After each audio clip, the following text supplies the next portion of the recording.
I am at the entrance of an indigenous village in Mexico to make a point that you can find Native American knowledge and wisdom if you know the right questions to ask.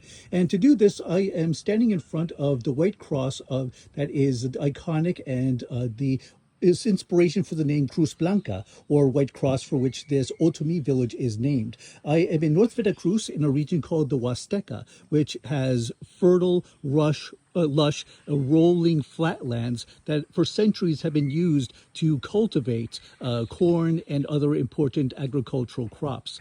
And you can see that it is just verdant and rich with wildlife all around me.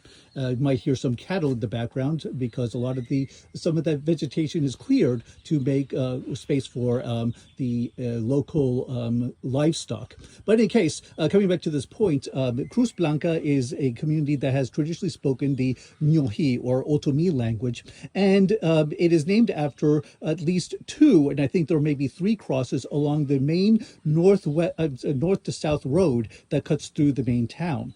And in fact, I was remembering a study by the late archaeologist Lorenzo Ochoa, who remarked that the cross that you see now is standing on what was originally a shrine to a god, like a protector, a patron saint of the community.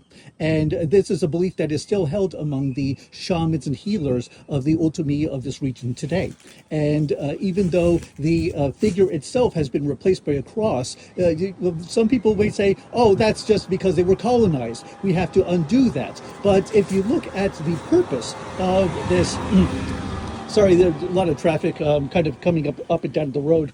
The purpose of this cross fills the same kind of role. It is to protect the community and also the people who are coming in and exiting it, which the ancient stone figure, the so-called idol in quotations, had formerly done. So even though the symbol and the sacred object has been replaced, the Mesoamerican beliefs, the native knowledge itself, that principle of a patron spirit that protects the community is still very much intact. So that my point here is that even though some of the symbols may have been replaced and it looks like a Christian profession, if you look at the ultimate purposes and the ritual uses of these symbols, they underlie what is basically indigenous knowledge and spirituality. And that is a point that I'll be making as I talk further about some of the ways that they look superficially, and that is to say on the surface, like Christian conversion, but in